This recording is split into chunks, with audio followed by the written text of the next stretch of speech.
Major Spoilers podcast covers news, reviews, and of course, spoilers, and goes into details about the topics discussed. So if you haven't read, listened, or watched the items we talk about, you might want to come back later.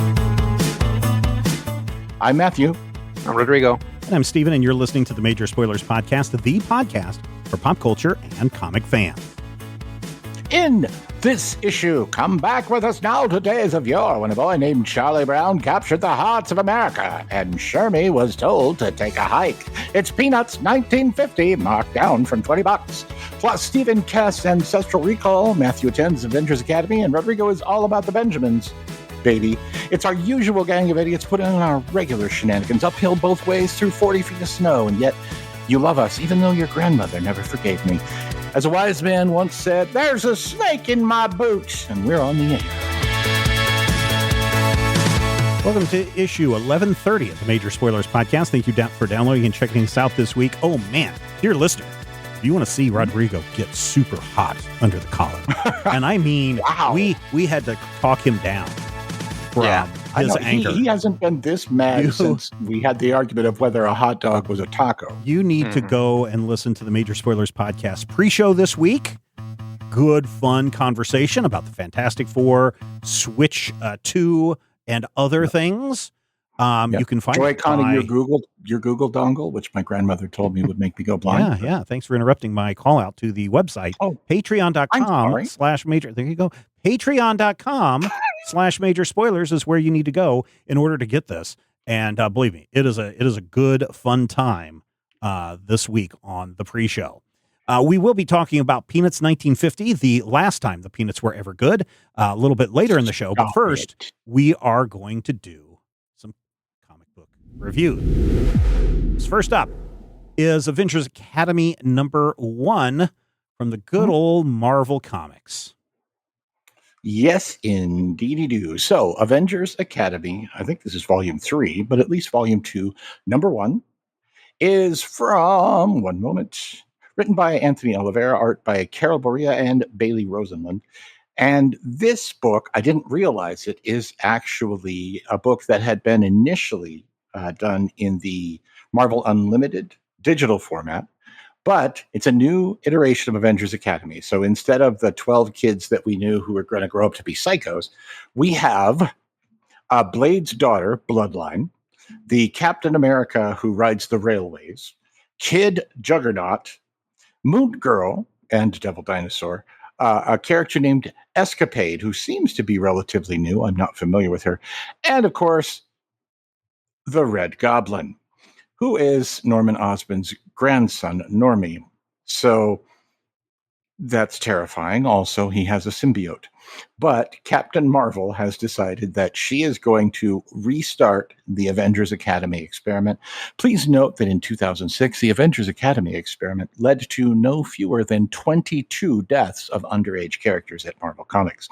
But this time, she's going to make them go to school and learn things. So it'll probably be fine.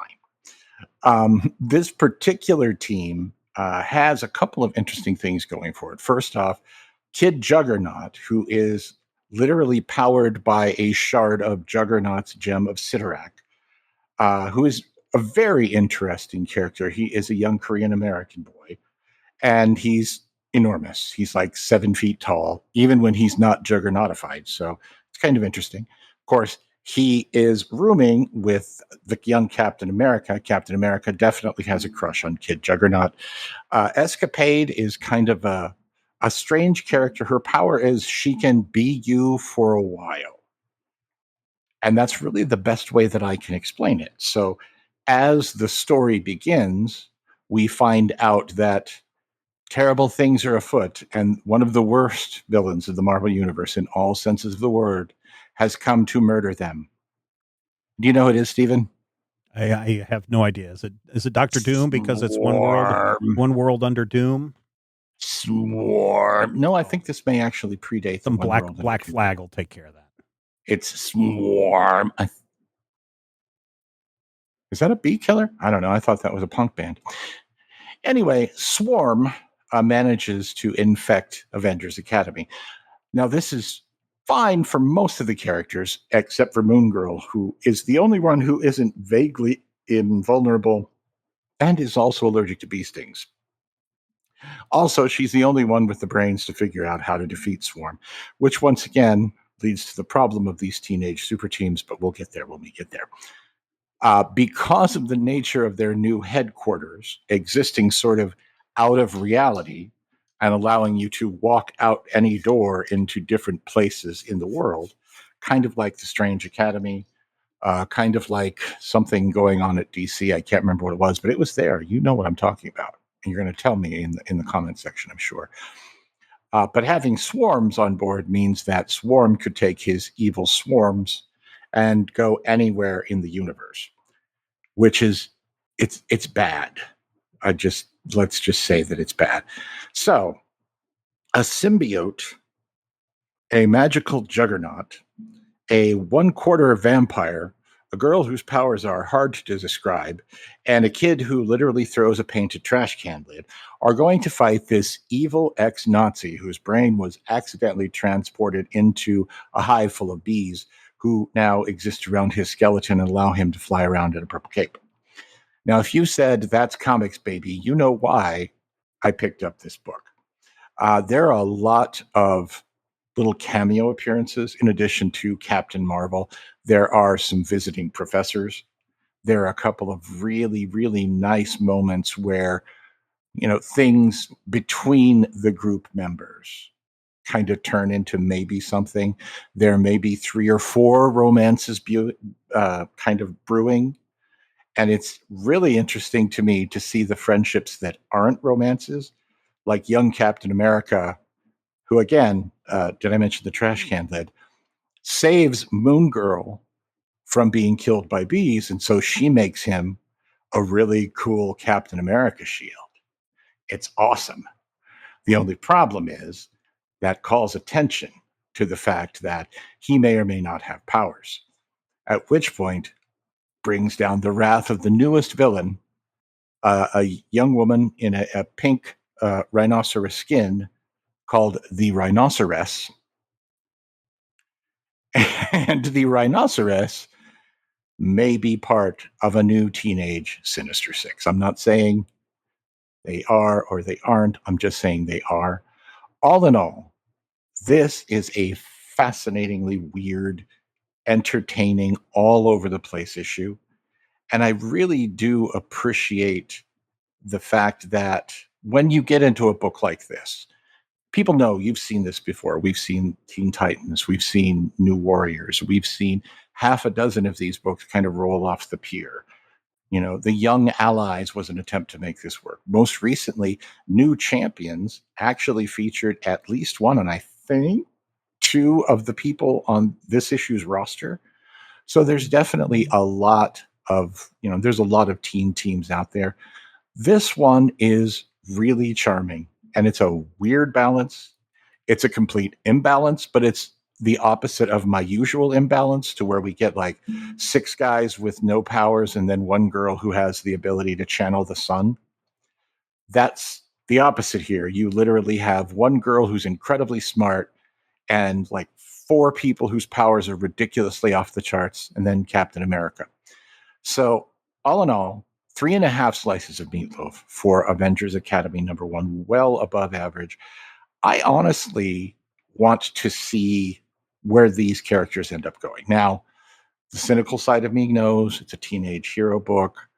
The answer is probably to their inevitable murdery deaths at the hand of Arcade. But while it's still fun, this one is fun. And I do want to see if Escapade actually has a reason why she can do these things, because at one point she used her powers to switch heads with a bee. And I think that was a horror movie in the 50s. So 3.5 slices of meatloaf. It's worth checking out. All right. Very good. Normally Rodrigo gets the chance to look ahead of everyone else, but not this week, ladies and gentlemen. He is looking ahead to next week, but not far ahead as I will be looking in a moment. So Rodrigo, what's coming up on June 18th from Oni Press? June 18, we have Benjamin #1, written by Ben H. Winters, artist Leo Max. I'm not familiar with Leo Max's work, but it looks good.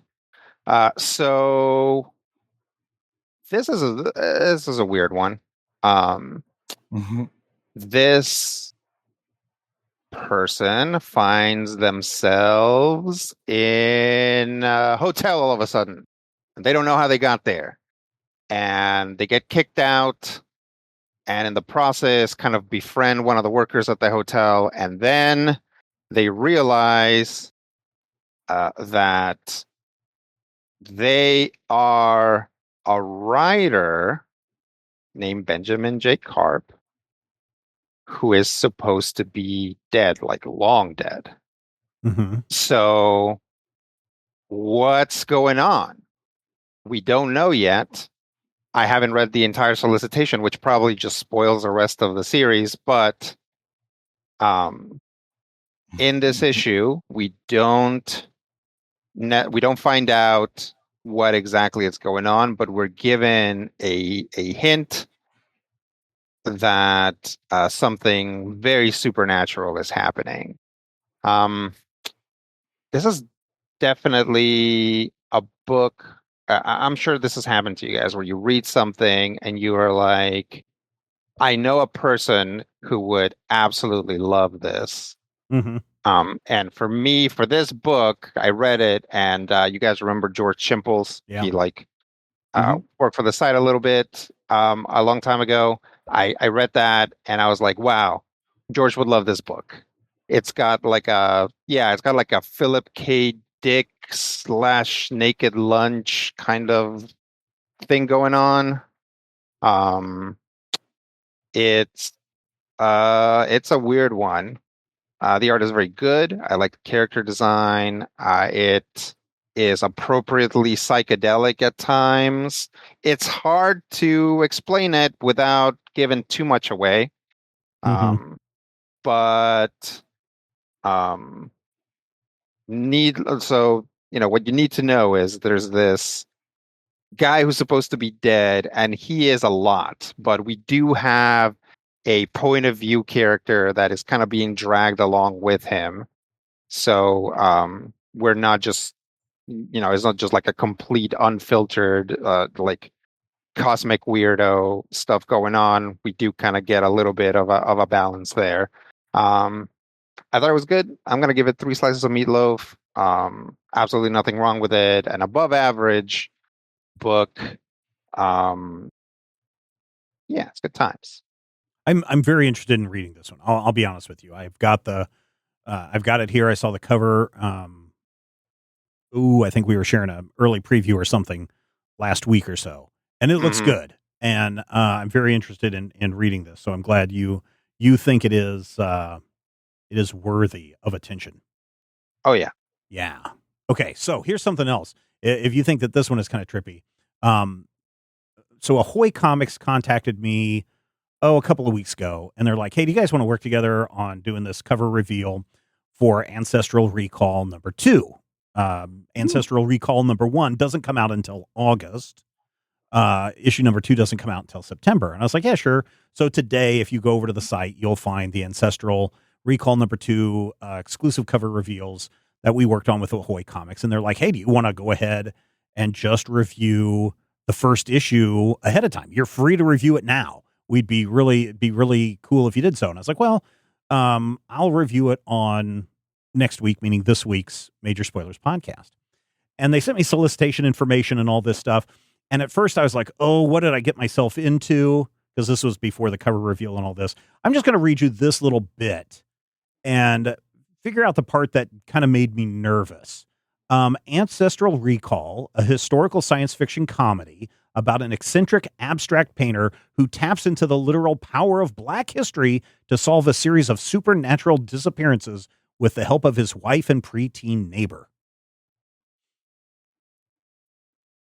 Any guesses? So we get solicitations from a lot of different publishers, and there's another publisher that has comics that have a historical perspective where such and such a main character meets historical figure.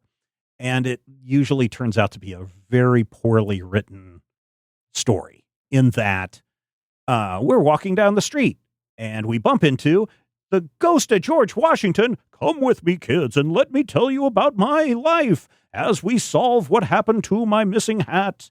And it's just like this Wikipedia ripoff of George Washington's life, right?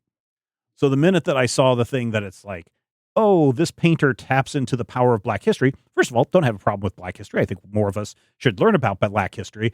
But I was really concerned that it was going to go down that avenue of George Washington Carver, what are you doing here? Kind of thing, right? Sure. And so I was like, oh no, this is not going to be good. But this is a story about a painter who was very popular in the 1980s.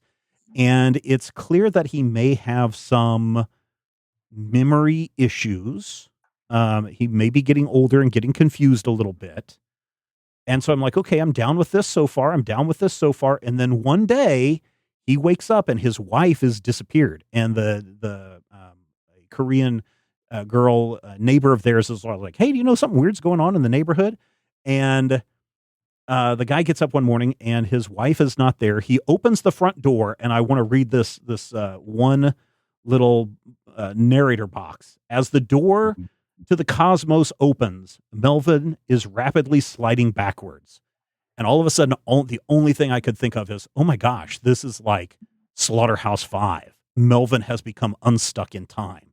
And Melvin is literally, he jumps back in time.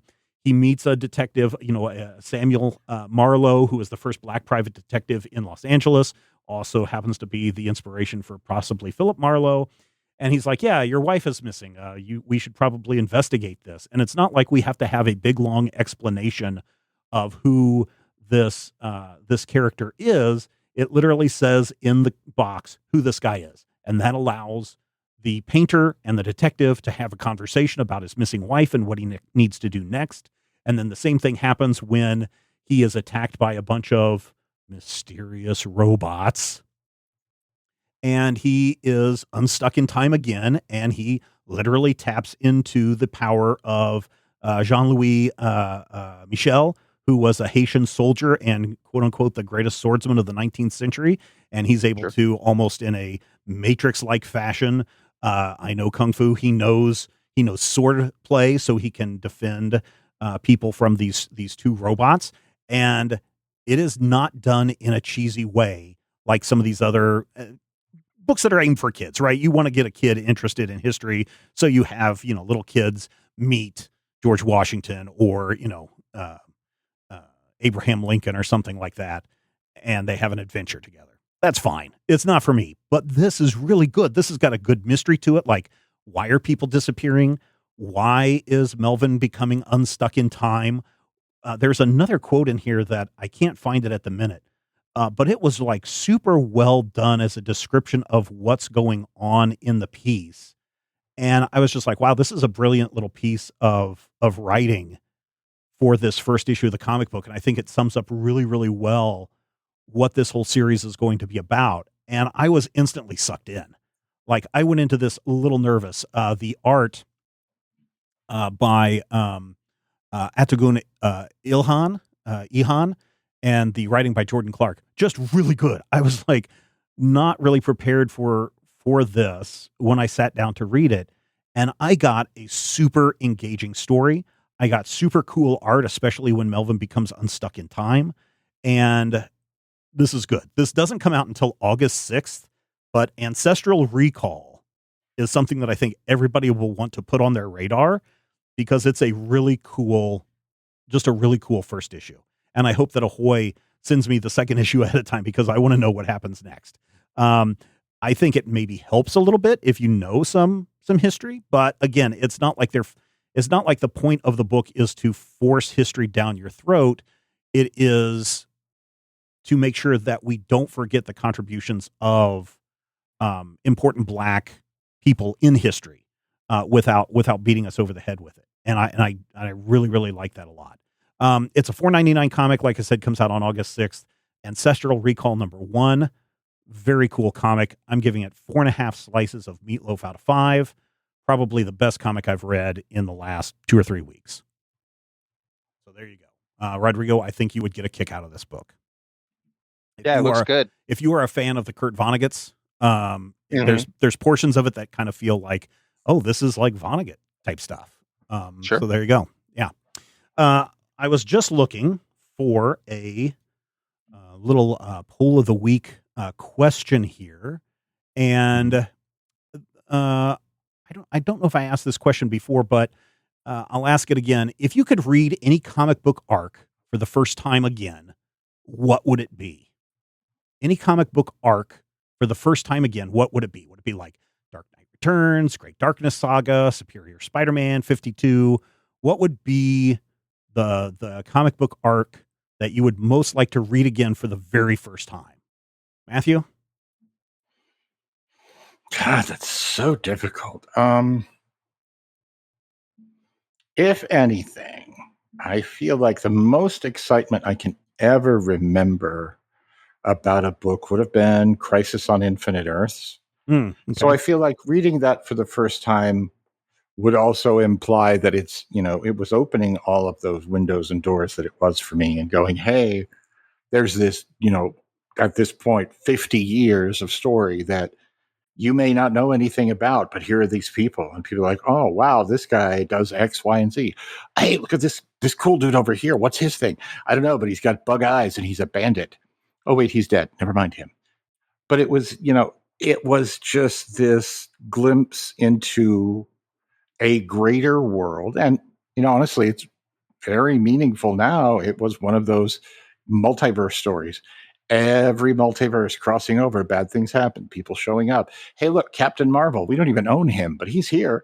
It was just a massive undertaking. And at the time, I knew, God, maybe 10% of the characters. But after that series, I also knew, hey, maybe I should go find out about some of these characters. And having that and the official handbook of the Marvel Universe kind of being my first early steps into comics are probably why I still have like 40,000 comics in the basement right now. Top Kick said Death and Return of Damian Wayne. As a dad of a young son at the time, the parallel imagery of Batman with his dead body and then returned son was something else. Paul said Frank Miller's run on Daredevil. They would want to read again for the first time. D. Emerson Eddy said probably either Promethea or the more beset Total Ben Vike Swamp Thing run. Rodrigo, what about you? What would you want to read again for the very first time?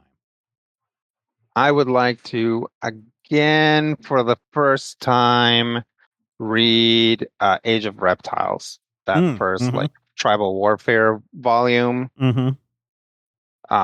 It's I guess technically it's not reading because it doesn't have any words, but yeah, it's just like it's great visual storytelling.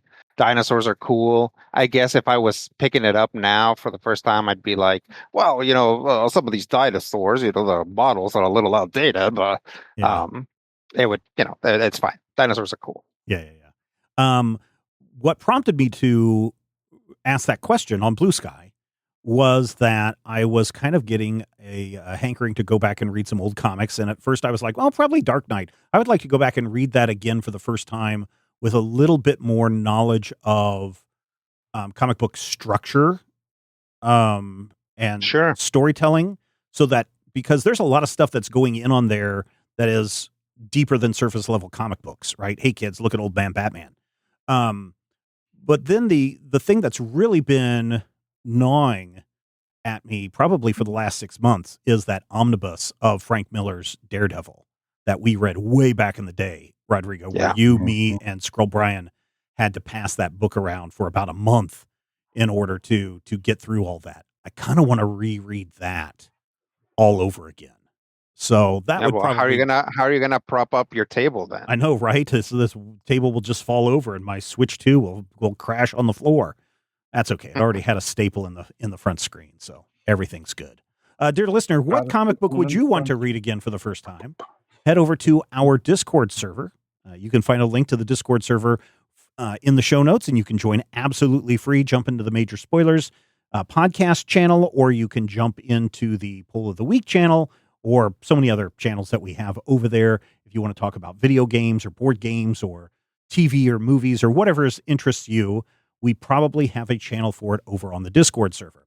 I also want to thank everyone who supports this show and all of the shows in the Major Spoilers Podcast Network. We're sending thanks out this week to Fisher Millard, who's our newest patron. Thank you so much. We also want to give a big thank you out to Matthew.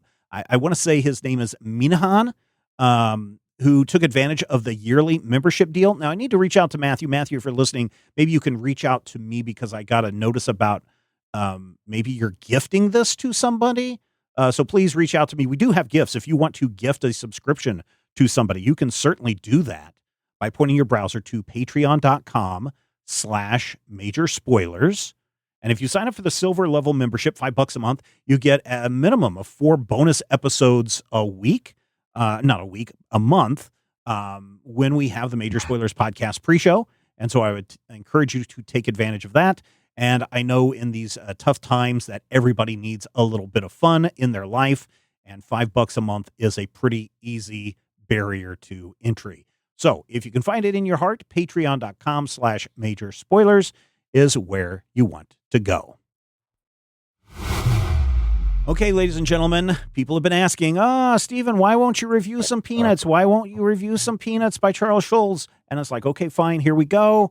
Peanuts, 1950.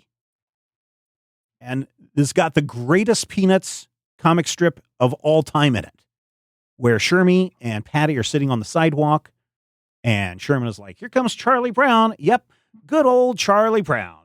Yep, there goes Charlie Brown. And then the last panel after Charlie Brown has left, I hate that guy. That is the funniest, best Peanuts comic strip of all time right there. That sums up everything.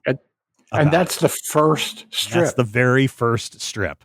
And in my honest opinion, it's all downhill from there.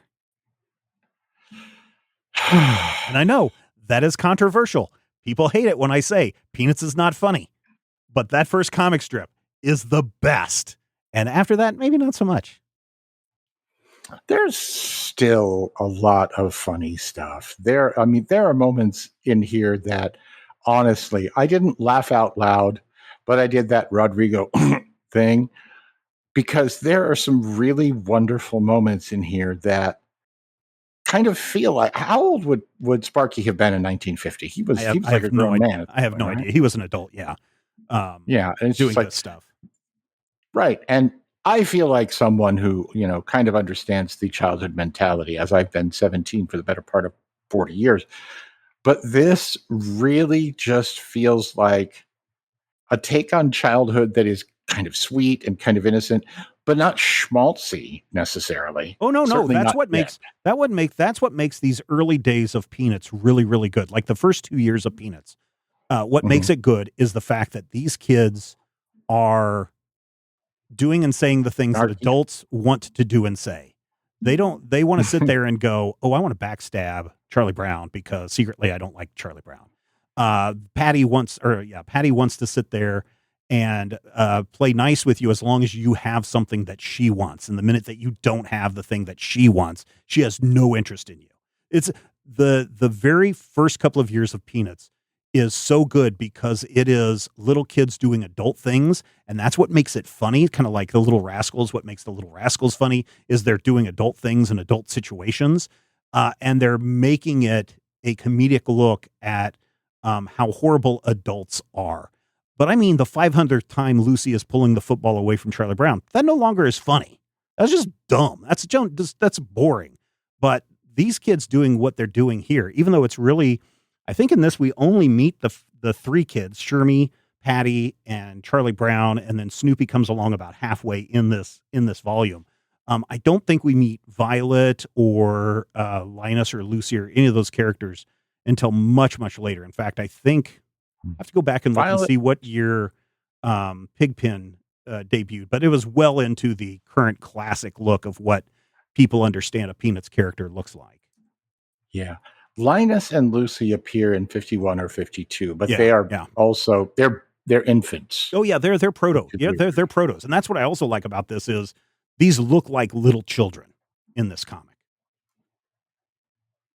And so that, I mean, people just hate me when I say that, Rodrigo, that this is the only time that Peanuts was good. What say you? That's because It's an It's true. intentionally inflammatory statement. It's true. No, it's my opinion. And I can say that I do not think that anything past these first couple of years of Peanuts is that interesting, right? When Snoopy finally shows up and he's talking to himself and riding his doghouse and pretending it's a World War I plane, even the people in the 1970s are probably going, what's a sop with camel? I don't, what is this? I don't get it. But you can understand somebody saying, hey, you want to go on a date with me, Patty? And Patty's like, you have comic books? Yes. Okay, great. And then, somebody doesn't have comic books. Oh, I'm sorry. Our date's over, or whatever it is. That is more interesting than some ancient concept that people have to go up and look and see what a biplane is. Rodrigo? Yeah. I imagine, right? I don't know this for a fact, but I imagine that Peanuts started to get popular and Schultz started getting letters, and we realized that the letters were from kids. Mm-hmm. And that is what I've always suspected happened to Peanuts, right? Whereas it used to be a comic book for adults in which kids would say the things that adults want to say, right? Which we've seen over and over again and is like immediately a successful thing, right? It's like The Simpsons is that, right? Like Bart and Lisa communicate like adults in a lot of ways. Yeah. But I think he had that moment where he's like, I don't know if I want Han Solo to shoot first. That makes him bad. Well, there's a great character that by 1955, I think Peanuts was popular enough that there was this character called Charlotte Braun. And apparently one woman wrote in and said that she didn't like Charlotte Braun, and Charles Schultz killed her. He says, quote, I'm taking your suggestion regarding Charlotte Braun and will eventually discard her. If she appears anymore, it will be in the strips that were already completed before I got your letter or because someone writes in saying that they like her. Remember, however, that you and your friends will have the death of an innocent child on your conscience. Are you prepared to accept such responsibility? ? That's an actual Charles Schultz. So, yeah, I think at some point he's just like, I'm going to do whatever the hell I want, and you people are pissing me off. And really that, like, I knew about that, and it's weird. It's like very reactive, right? Mm-hmm. And so I do think that Schultz paid attention to his audience, to what the audience was saying about him and about Peanuts. And I think he made the choice to sort of, I don't know, I guess kind of like corporatize Peanuts, to not rock the boat. Yeah, to make them generally passable and make them basically turn them from the Muppets to Muppet Babies, right? Like Muppet Babies are for kids. Mm-hmm. And if you sit down and watch an episode of the original Muppet Babies, they got some stuff in there every once in a while, but very rarely. It's mostly a show for little kids. Definitely, if you want to watch the current Muppet Babies, it's very much a show for little kids. Yeah. And I think that's what Peanuts became, and I think Charles Schultz was okay with that, and he wanted that, and because it also made it extremely popular, right? Like there's like some disposable income, especially back in those days, for kind of counterculture-y things that adults are into. Like somebody wants that angry looking Charlie Brown bumper sticker or whatever. But not too many people, but everybody wants a Snoopy, right? Right. Everybody wants that long snout, sleeping on top of his red dog house with like Woodstock resting on his belly. Everybody wants that, right? That is super mega cute. Even if the stuff surrounding it is not funny or is like a very simple joke or whatever. That's what Peanuts became, right? Peanuts became kind of a brand that you could apply to things. Like you could have a Christmas special that's about Christmas, right? Rather than about like the characters, like the characters' take on Christmas. That's not what, what is it? A Charlie Brown Christmas is about. Like a Charlie Brown Christmas is about Christmas. Yeah, commercialization of Christmas, yeah. Yeah, as opposed to, something like any given, like, I don't know, Doctor Who Christmas special, which is only tangentially About the about Christmas. Daleks. And yeah, that's about like Daleks or space sharks or whatever, right? Like sometimes it gets Christmassy, but usually not that much. Yeah. Or, your favorite, like slightly subversive sitcoms Christmas episode, has like some jokes about Christmas, and it's not necessarily about Christmas, but it's about the relationships of the characters and how like Christmas kind of spins everyone out of control, right? That sort of thing. I guess that's what I Like- like about these early Peanut strips is that they were subversive to a point. Yeah. In that they're, like I said, they're taking these adult ideas and concepts and applying them to these really little kids. I mean, these kids can barely read in this Yeah. strip, which is what I like. And then they, as you said, they become maybe a little bit too corporate for my taste. And people are like, "Oh, Stephen, how could you know about all this?"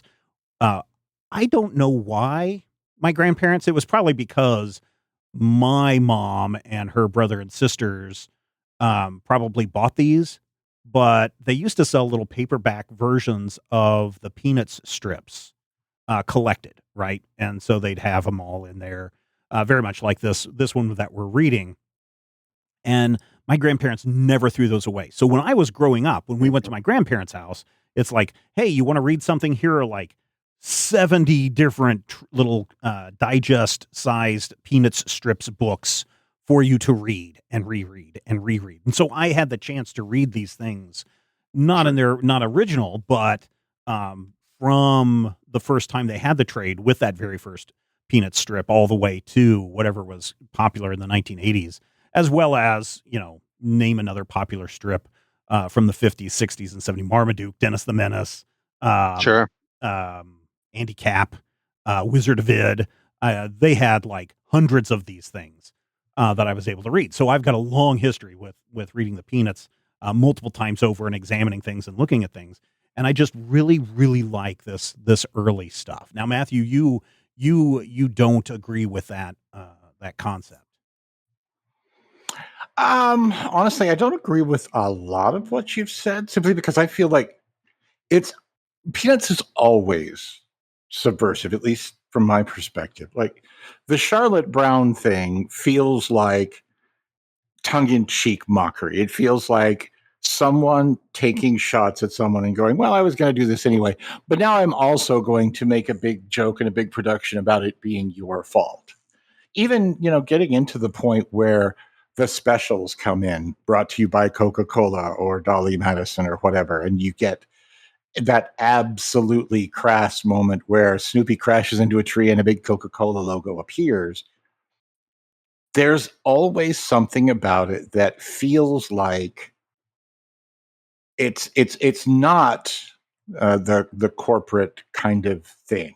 Now, that's not to say that if you go out and you look at like the greeting cards or the T-shirts or all of the things that you can get, and the happiness is a warm puppy moments, those do kind of bug me. But if you actually sit and I read the strip off and on forever because I had a paper route when I was a kid and I wanted to hate it and I really couldn't because there was just something about it that had, I don't know, not quite an edge, but there's a little tiny bit of mean-spiritedness that never goes away from Peanuts. And oh, sure, it's that memory that kids are little murderers. A child will literally kill you and not realize until it's too late and feel bad. And I always felt like there was a possibility that, Charlie Brown was going to break his neck. I never felt like Linus was dangerous, but even Linus was a little subversive in that Linus was like, in the 70s, Linus was like quoting the Bible. Not necessarily my jam for a number of reasons, but a moment that it just kind of felt like that's what this character does. That's his punk wait moment. until you read BC and try to align those two kind of concepts. Ooh. Oh, please. I can't. I just can't. BC and the Wizard of Id, both of those. For people that don't know what I'm talking about, the creator of BC, very, very much into his religion, and then would always often put in quotes from the Bible. They would have Christmas things like the cross at Easter and the star. What are and they it's like, wait a celebrating? minute. It's a caveman time. Yeah, It's it's a comic about cavemen, It's a right? comic about cavemen. So but again, that's what I like about Peanuts is there's this underlying little meanness about it, which makes it, kind of in your face. Yeah, until it's not, right? Until it's not. It's never not for me. Like, so this is 1950. By 63, Charles Schulz created what I consider to be his masterpiece character. And that character is Five. And if you don't know Five, you do know Five. Five is the kid in the Charlie Brown Christmas who dances by hopping up and down and throwing his head from side to side. Mm-hmm. He's basically doing the Freddy. That's Five. Yeah. The father named him Five. His full name is 555. His sisters are the twins in that same scene. So you're like, why are there two identical girls? Those are Five's sisters, 3 and 4, because when they rolled out the zip codes in the late 50s, the Five's father went, everybody's going to be, we're all just numbers, and we're all going to be destroyed by numbers. And by the time these children grow up, they're just going to be a series of numbers. So they named them 333, 444, and 555, and their last name is the zip code. That is such a it's metatextual. It's decades ahead of its time, but it's also not all cynical, because the dad wasn't saying, oh, it's terrible and we're all going to be crushed on the wheel of capitalism. It's, I'm going to see if I can set my kids up the best I can for this weird world that I see coming, and even, God help us, when we get to the point where Peppermint Patty is flipping out and Peppermint Patty is all like, well, you invited us over for Thanksgiving. No, he didn't. And you know that. There's just that moment of the character being terrible and getting away with being terrible. And finally, her friend calls her on it. And she's like, you're right. I was being terrible. And it's a lesson, but it's not like a hit you over the head lesson where, everybody knows at the end that knowing is half the battle. I grew up on G.I. Joe, and some of the lessons in that show were just ham-fisted messes. I feel like even going into the 90s, there were moments in Peanuts that were still punk rock. Now, granted, by that time it was by the 1980s and 90s, Spike is walking through the desert in panel 1. Spike is walking through the desert in panel 2. Spike is walking through the desert in panel 3. Panel 4, Spike says, it's hot. That is not true. You are being cynical. Not really. I've been reading Legion of Superheroes comics with you for like 5 years now. And I will tell you. Panel 1, Spike walks up to a cactus. Panel 2, hugs cactus. Panel 3, Spike has owies. Panel 4, Spike is sitting next to a sign. Have you hugged your cactus today? Page 1, Batman says, can't armor my head. Page 2, must climb higher, blood flooding the chest cavity. Anything can be boiled down like that, and you can create that. No, but I'm saying is that is the concept. By the time Charles Schulz is doing these fourth panel not funny gags, I'm out on the Peanuts. It's like they're not funny, they're not interesting. There's nothing subversive about any of that stuff. It's just, hey man, I've got a contract. It's making $1 billion a year. I guess I'm just going to continue to do it.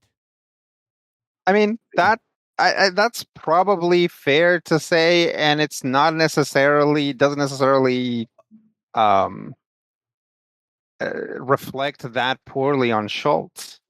Like, he did get into this contract, and he did have to do this for decades, right? Mm-hmm. And I'm just gonna guess. Haven't done a lot of research on this, but I'm just gonna guess that he tried to float other ideas, and they got shut down because they weren't Peanuts. Like. It's like Frank L. Baum, right? Writing The Wizard of Oz. Writes The Wizard of Oz. People love it. Hey, here's some other stuff. No. Write more Wizard of Oz. Like, okay, well, I need the money, so I'm going to keep writing Wizard of Oz books. And so he wrote 100, even though, like, explicitly, openly, like, people would interview it, and he'd said, I'm sick of writing The Wizard of Oz, but it pays the bills. Yeah. Right? So it's like, the problem then is that Peanuts is art, right? Peanuts is something that you look at and you say, okay, what is this comic book saying? What is this author saying? What does this character represent?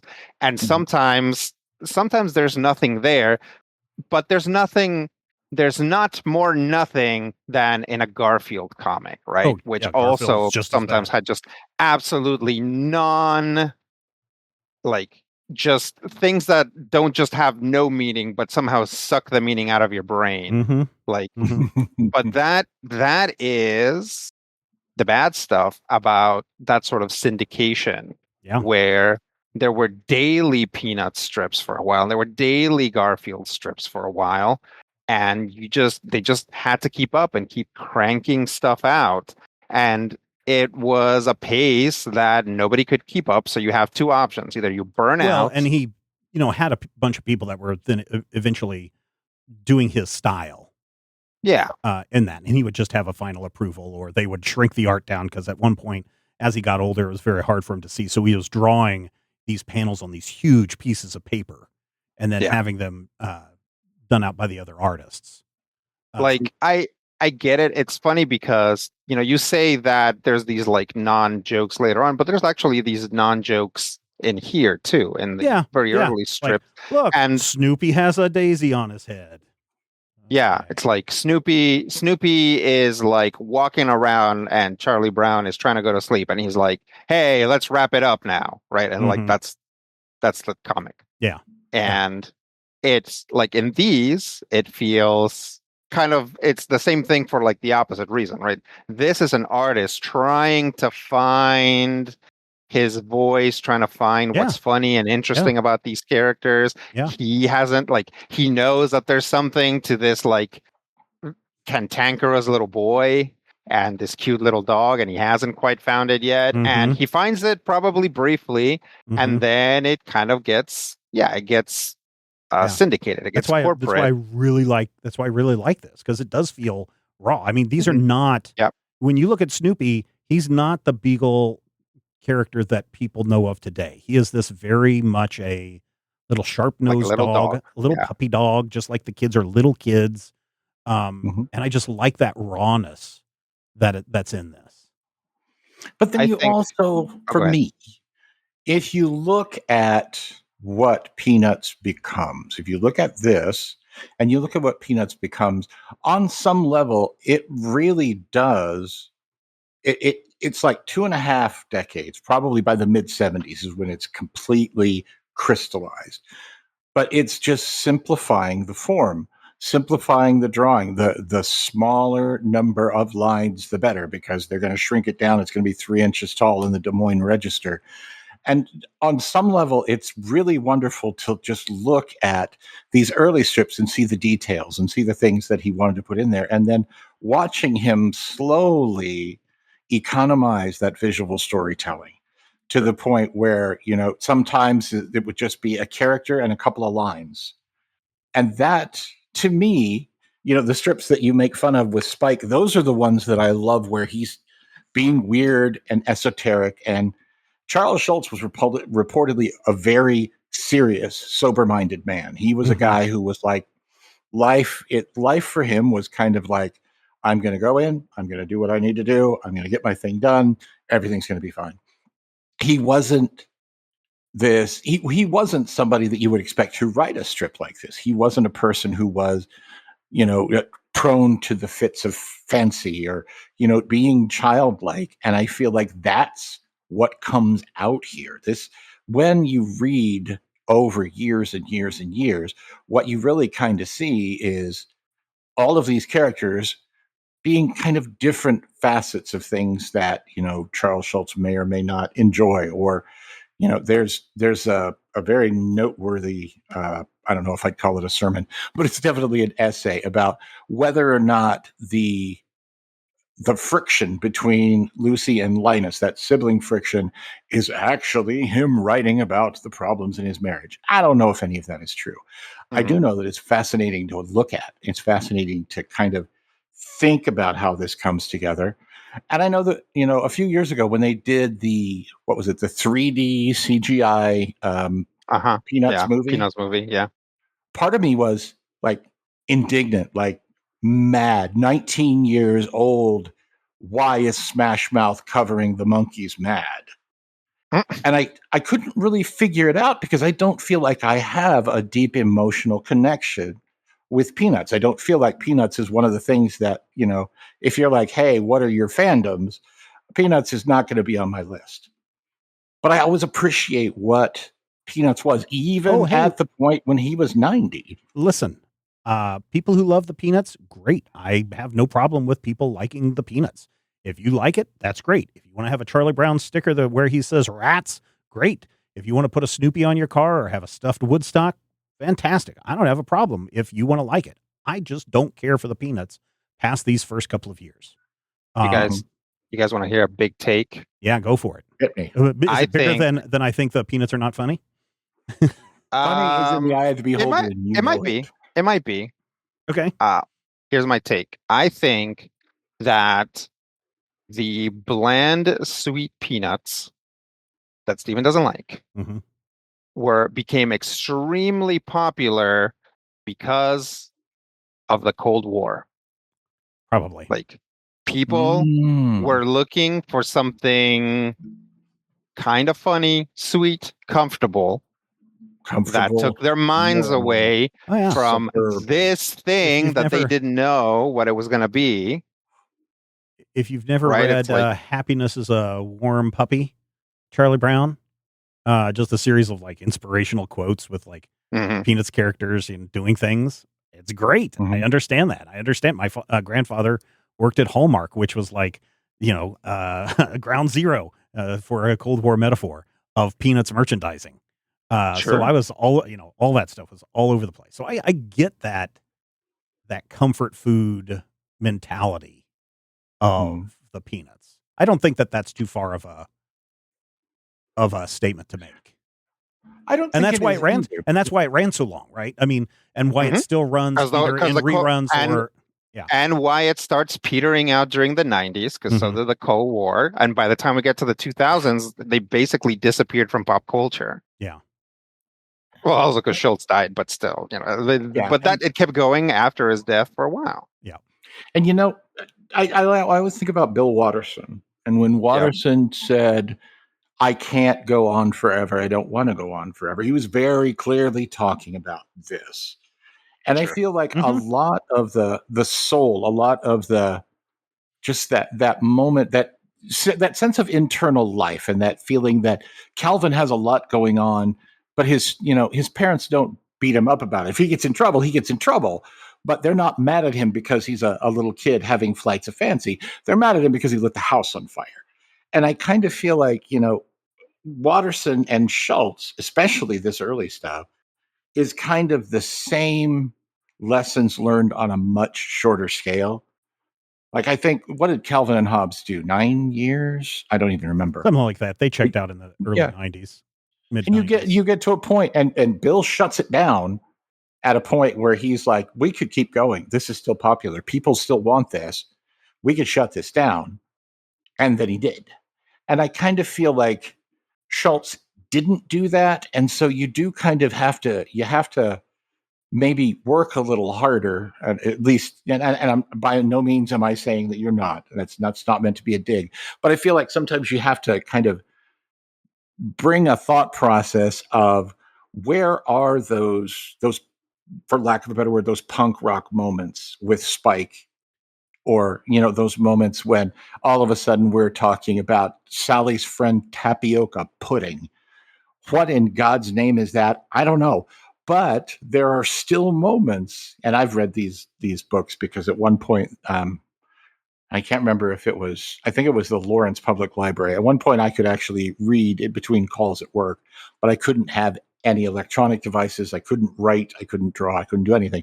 So I would go in and I'd get these books, and I read like the whole run of Peanuts, like 40 years worth of it. But I got to tell you, there are still at the end those moments where you can see that rebellious creator wanting to just like kick over the speakers and light some things on fire. And it's really kind of fun to see that aging. And, as an old dude now who started reading at the same time you did, probably the same books, they were like green and, yeah, well, they seemed green and No, so yellow.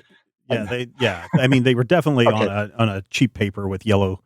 yellowing edges. But yeah, it's the same stuff. Yeah. It was stuff that was public, pretty readily available. I just had access for whatever reason to all of it, and that was the stuff that I Old read. And people at the stuff. time, it was great. As a kid, I thought that the Peanuts were fantastic. And then I think it was probably about the time that we introduced the 14th Snoopy cousin that I was just They're all like, what the heck?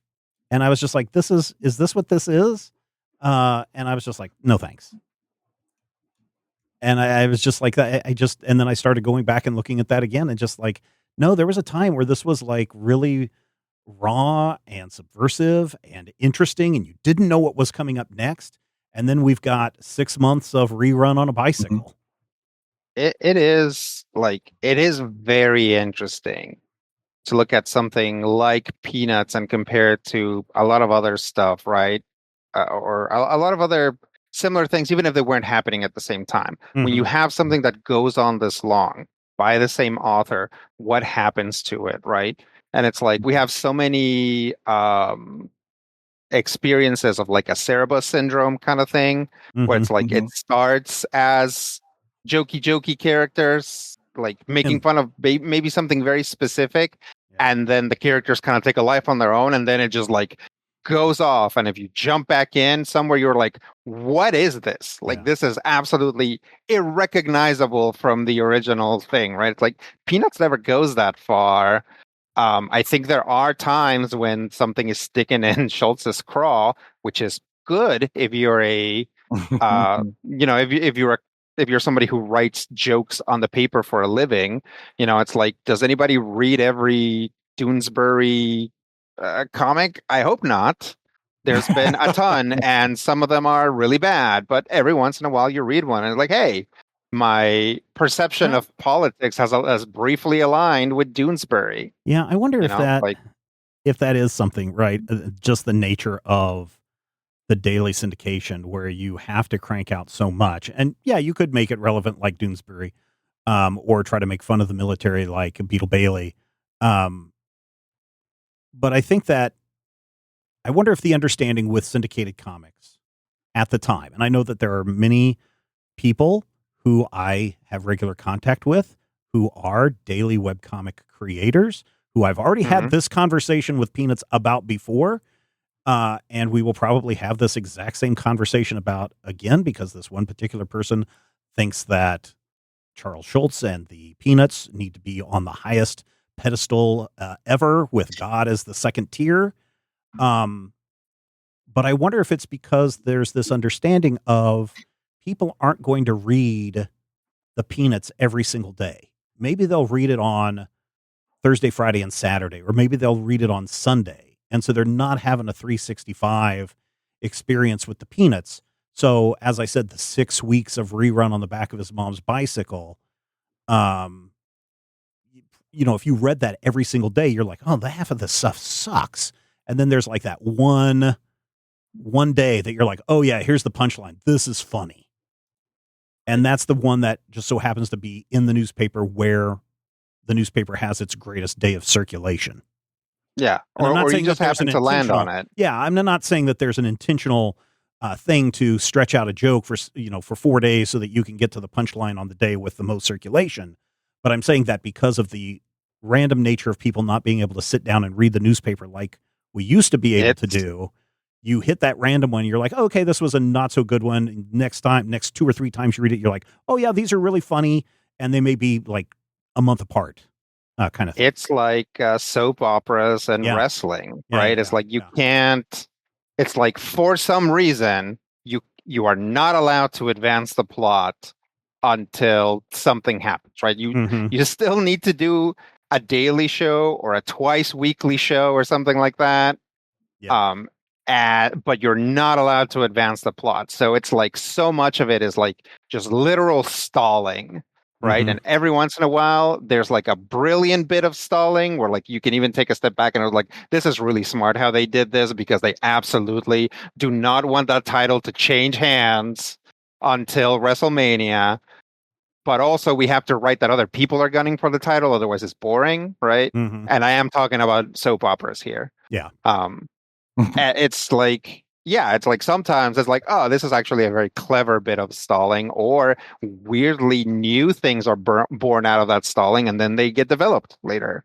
But yeah, it's kind of like that. Sometimes, you watch that stuff. Like I don't watch wrestling regularly, and I don't watch soap operas regularly because they're so boring. It's so boring to Mhm. watch every episode, Mhm. right? I would rather just hear a recap here or there, or in my very specific case, I have a client who is extremely excited about wrestling, and so I just get the digest from him.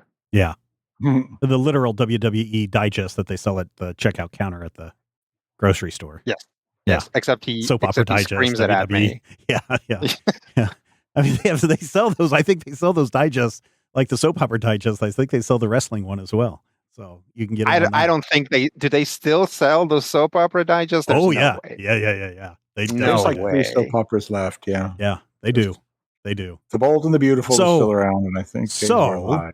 Summing all of this up, specifically for Peanuts 1950, I think this is a must-have collection. I think that this is great. I think you're seeing something as it's beginning before it's overstayed its welcome. I think that there are some really brilliant moments in here. I think that this is something where you can see a creator working through ideas and bringing them to fruition. And so for anybody, well, if you're a Peanuts fan, you probably already have this collection. But if you're somebody that's like, wonder what Peanuts was like when it first started, grab this book. This is a big thumbs up from me. And I highly recommend that people go pick up this 1950 collection. Matthew? Whoever your unspoken colleague is who says that Peanuts should be on the top tier, isn't wrong. I wouldn't necessarily go God Peanuts. I might go from God to Jerry to the Cleaners, but I would definitely say that Peanuts is way up there. And honestly, I feel like I understand your argument. I don't necessarily feel like there's any way, it's not something that can be refuted because it's neither right nor wrong. I feel like it's funny in a different way throughout its run. And I think that you are being very cynical about it, but also that's fine too, because that's kind of what you bring to things. That's, what everybody has. You have your own take. And I feel like when you get right down to it, 1950, not the best Peanuts in the world, but it's a really, really strong start. And all of the germs of everything good and everything terrible and everything Merry Christmas, Charlie Brown are here. This should be a rush right out into buying frenzy. Even if you don't want to buy a frenzy everything, this is definitely something I think you need to look at. If you listen and you go, hey, I like the comics and I like the comic strips and I like the comic books, check this out. Just look at it, stare at it, read it, giggle every once in a while. This is really, really, this is seminal comics work. Rodrigo, final thoughts from you. I've made this argument before for other works, and that is that Peanuts is important. Yep. Like the history of Peanuts is the history of comics syndication.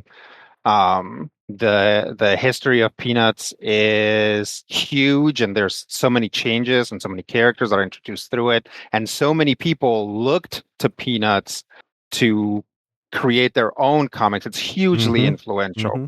So if you care about that stuff, if you care about the history of comics and you care about, or the history of Peanuts specifically, or the history of newspaper comics, which is its own animal, separate from,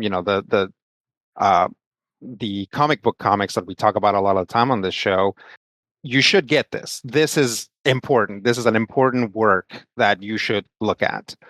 If you're like me and mostly you have Stevens stick up his craw about Garfield, because those are the books that I had access to. Oh no, I had access to Garfield too. And Yeah, Garfield is. I feel the same way about Garfield. I think Yep. that you feel about Peanuts. It's like Yep. early stuff was like, okay, there's something here, and then it just I hate disappears Mondays by the 500th time. Yeah. Yep. So, but also important. So, yes, again, this is an important work. If you like the history of comics, if you appreciate older comics, go get this. If you're not familiar with Peanuts, and you're hoping to get something out of this, I don't think you're going to. I think honestly, Stephen. God, if you're not I mean, familiar with Peanuts, that would by itself would shock me. Why? Peanuts doesn't exist anymore. If somebody who is 20 is listening to this, they might not be familiar with Peanuts.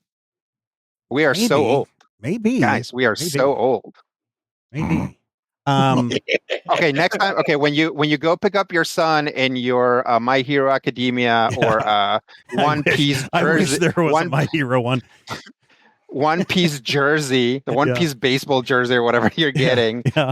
Just be like, hey, just a question: how many of ya cool kids are familiar with Charlie Brown and the Peanuts? So my guess is, thanks to Apple, I bet that there are a lot of people who are still very familiar with the Peanuts.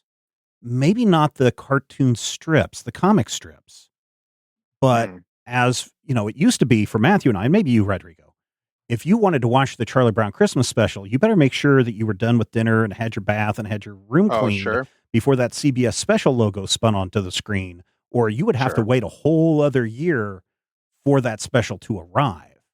And now, because it's on Apple TV and they had that Snoopy show for the longest time, I'm going to bet that there are people who know who the Peanuts are.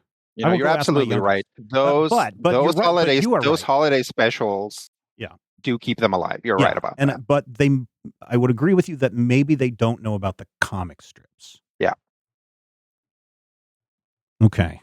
I would also suggest that if you guys want a little bit more history on comic strips and their transition from newspapers to the web, Dave Kellett and Frederick Schroeder, I don't know how you say his last name, Schrader. They did a documentary back in 2014 called Stripped. It's easily available online, but it goes through the history of that. And that might be some good eye-opening information for people, because they do go and talk to Gene Schultz, Peanuts creator's widow, on that, and many, many other creators as well. So you might want to go check that out for more information on comic books in the newspapers. And that's where we're going to wrap it up this week. Thank you so much, everybody, for downloading and checking us out. Next week on the show, I don't know, zombie something. I don't know what we're going to talk about. Why? Because we know that you love comics. We do too. And we will talk with you soon. If I had the X-ray vision of a Superman, I could save a few bucks and stand around and read through the covers of the comics on the stand. But although every other page would be backwards, I suppose, I could still read the evens and the odds. Well, I don't know. Guess I haven't thought this all the way through. Plus, as soon as the comic book store guy knew, he kicked my butt out on the corner. What a major spoiler. What a major spoiler. Think about a better way. If I was hulking green or gray, I could just bust through that brick wall, take their comic books away. But then the little meat would deal with all the tanks and bombs and guns. Have you ever tried to read a series with all that going on? Guess I need to rethink this plan. How would I bag and board my comics with such huge hands? Guess I already told ya. What a major spoiler. What a major spoiler. Yeah, yeah, yeah. What a major spoiler. What a major spoiler. If I'm Stark Raven rich like a man of iron, I might not be surprised to find that I might actually have the heart cold to follow an entire storyline. But would I really even need to read up on all those escapades? I mean, who needs such distractions when your sister's such a babe? But the downside is such a beast, being shot up in a fun, being the Middle East with a gang sign throwing soldier. What a major spoiler. What a major spoiler. Yeah, yeah, yeah. What a major spoiler. Whoa, whoa, whoa, whoa. What a major major spoiler. This podcast is copyright 2025 by Major Spoilers Entertainment, LLC.